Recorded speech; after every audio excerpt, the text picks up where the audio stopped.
So one thing Donald Trump just keeps saying about the Stormy Daniels trial is they have no case. He says that every day. They have no case. They have nothing on me. And his followers keep repeating that same sentiment. And there's a whole lot of people out there who thinks that the other ones are more important and that this one really won't matter. But I would argue that in the long run, the Stormy Daniels trial actually may have more of an effect on him than the rest of them because women are fired up to vote come November. They realize that their rights have been stripped away and they realize their rights are on the line.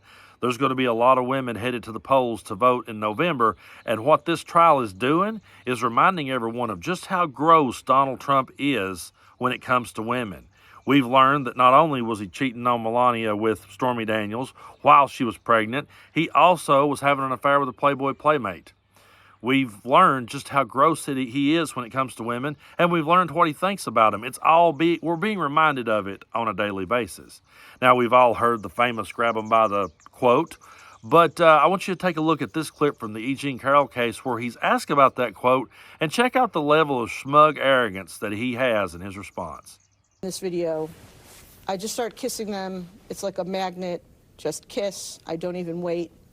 And when you're a star, they let you do it.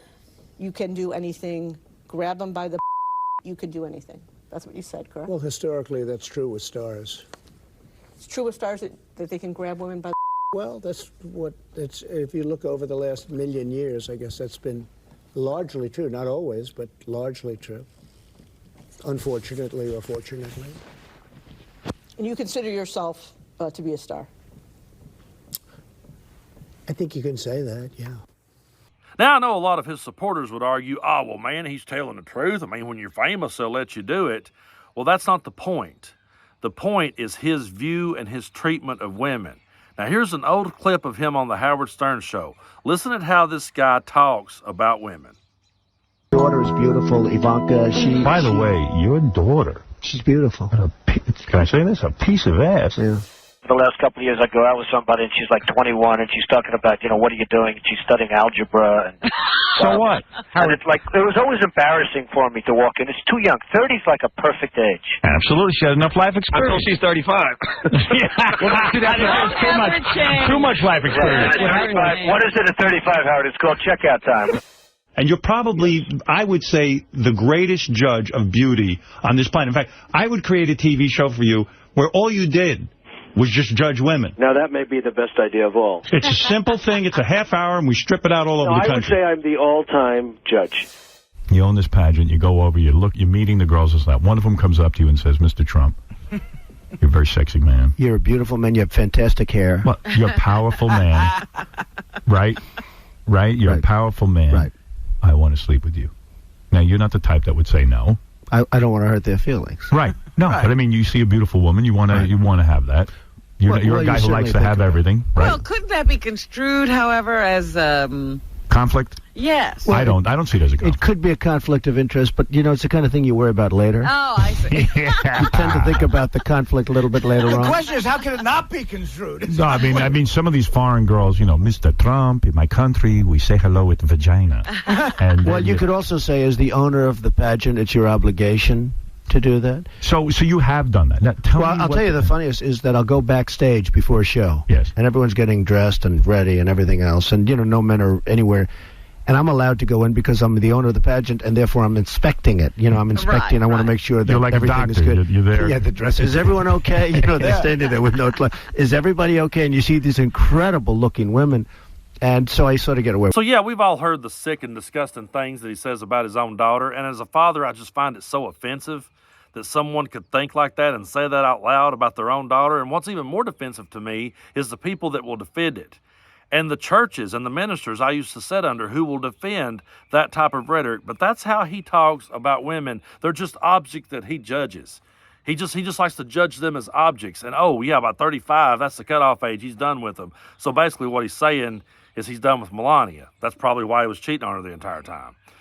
But that's how he thinks about women. That's how he talks about women. And he's also the one that got Roe versus Wade overturned. He's out there now bragging about doing it. Before we get to those clips, though, I want to take you back to this one during the debates with Hillary Clinton where he said he was going to do it. Take a look at this. Trump, you're pro-life, but I want to ask you specifically, Do you want the court, including the justices that you will name, to overturn Roe v. Wade, which includes, in fact states, a woman's right to abortion? Well, if that would happen, because I am pro-life and I will be appointing pro-life judges, I would think that that will go back to the individual states. But I'm asking you specifically, would you If like they to... overturned it, it'll go back to the states. But what I'm asking you, sir, is do you want to see the court overturn? You just said you want to see the court protect the Second Amendment. Do you want to see the court overturn Roe Well, v. if Wade? we put another 2 or perhaps 3 justices on, that's really what's going to be, will happen.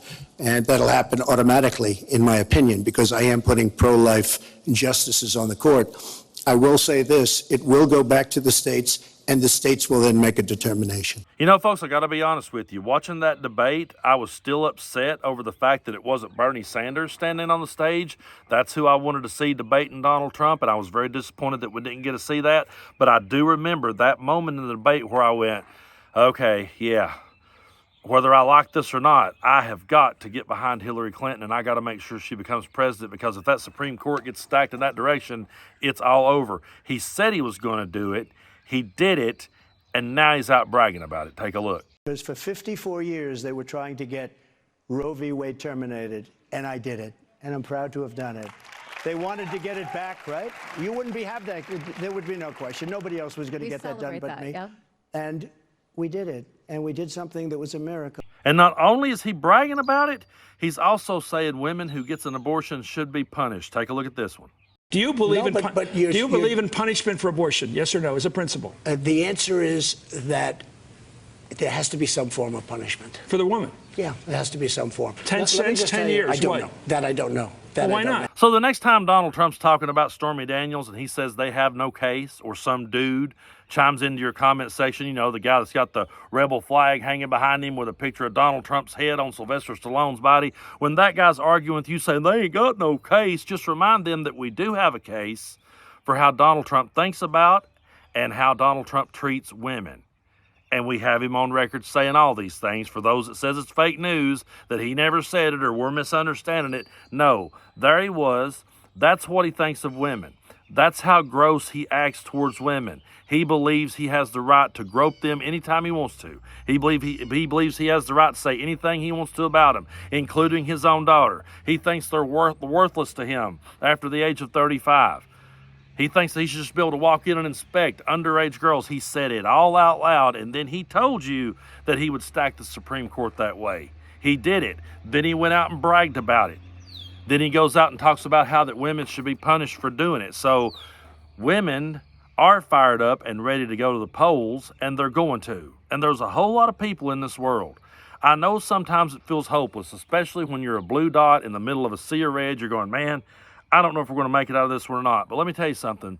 I can't count the messages I get every day from people who says, I'm with you, Brando. From women who says, I'm with you, Brando, but I don't talk about it on social media. I can't, because I don't want to argue with my husband, or I don't want to argue with my friends or my family. I have talked to people who have said to me, yeah, I just kind of go along with that stuff on social media because I don't want to rock the boat at Sunday dinner, but I'm going to be voting come November. And I think that's exactly what's going to happen. There's going to be a whole lot of women out there voting. And if you're a man out there that cares anything at all about the future of your daughter, that's what you got to stop and think about. First of all, let me just say this first of all. You don't have a uterus, so you really shouldn't be. We shouldn't even be in the conversation, okay? I don't have a uterus, so I shouldn't even be in the conversation. It's not my conversation to have, but I do have a daughter. And one day she could be in need of medical help. She could be in need of an abortion. It could happen. And if that day comes, I want her to have the same rights today that my mother had when she had me. This country got drove back 100 years because of Donald Trump, and we cannot let it happen again. We talk about democracy riding on the line, and it truly is. But women's rights is on the table. And you're going to let a guy like that, who thinks that way about women, who speaks that way about women, who is empowered to do whatever he wants with women, and brags about taking away their rights, you're going to give him the reins? You're going to let him be leader of the free world again? Hell no.